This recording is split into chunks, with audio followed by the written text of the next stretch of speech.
Hello guys, welcome back to PostgreSQL database tutorials powered by Tecnist. This is Vivek, your friend. Today we are going to talk about some general information about PostgreSQL database. We were discussing about some features, some general information about PostgreSQL database. Now we are continuing the information about this database.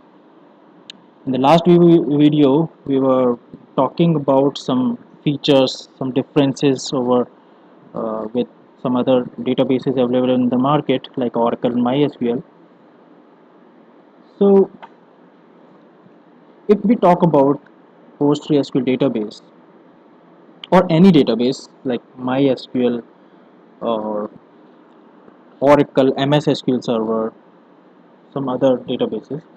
So if any database is there, if somebody is asking you what are the basic parts, what are the basic parts of any database, whether it is Oracle database, MySQL, PostgreSQL, any database. So your answer would be three basic parts of any database is memory, processes, and storage. Memory, processes, and storage. Okay. Memory, which is the instance, processes, which is going to read the data block from your data files, which is the actual data, right? And write, read and write operations will be done by processes. And storage, third part is storage, which is your data files, which is going to actually hold the data, right? This is the physical one, right? So you can say this part, process and memory and processes, this is conceptual part and this is the physical part, right? You cannot you cannot locate the conceptual part, but you can locate the physical part in your hard disk physically. So data files you can see, right? So this is a logical part, you can say. Okay, so whenever you are actually selecting some data from the table or somewhere, like you are executing any SQL query, so the data is going to fetch from the tables, and the data is actually stored in data files. So processes will go into the data files, load the data block in which your data is there, and load that data block in memory part. Let me give an example. If you if you know about the architecture of computer, right? Any computer, personal computer, your laptop, right? So you have RAM, you have, let me write down here, you have RAM, you have processor, and you have hard disk, right? So what is the RAM? When you execute any program, you are executing any program software, so that program is right now located in the hard disk, in C drive program files anywhere.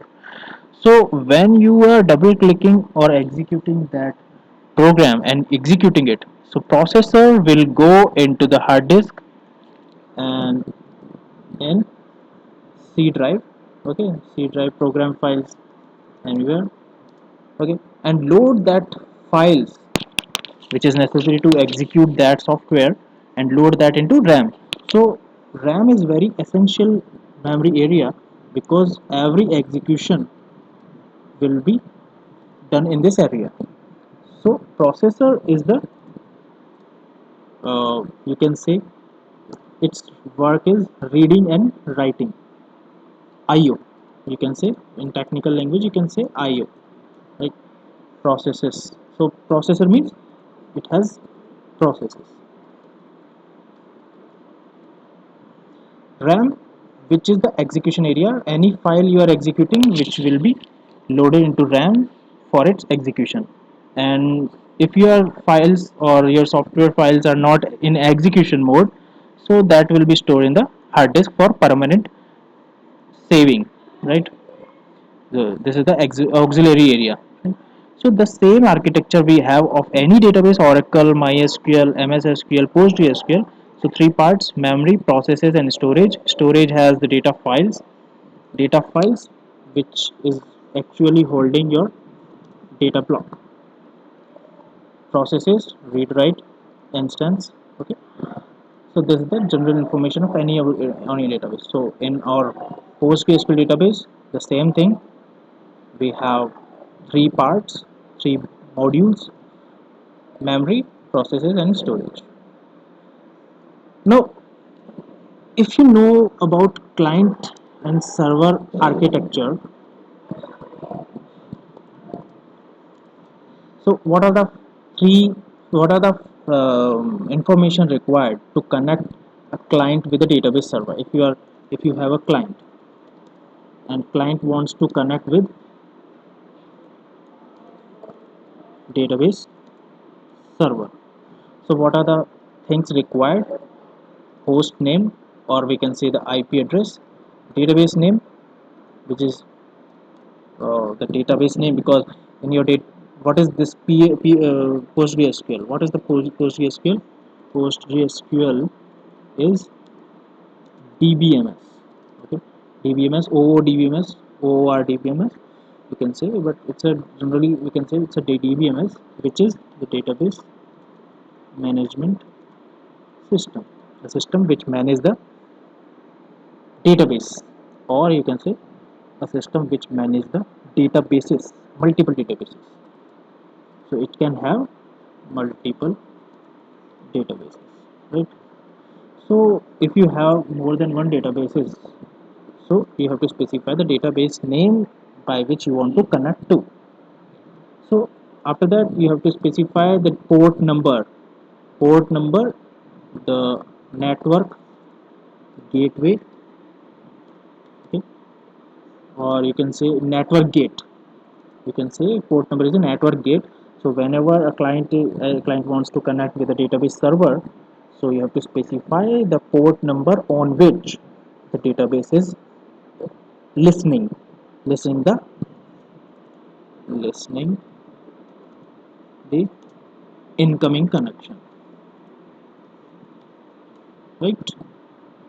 And after that, authentication, username and password. These are the information which is required when you are going to connect with client and the database server. Okay, so first is the IP address, database name, port number, username and password.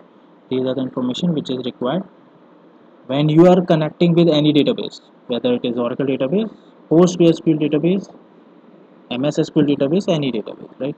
So these are the general information. So this is sufficient for this video. We are continuing the general information. So please watch my next video for general information of PostgreSQL database. And if you have any query, you can just comment in this video section. You can send me an email if you have any query, detailed information about that. Thanks for watching my video. Us. Okay. Bye bye.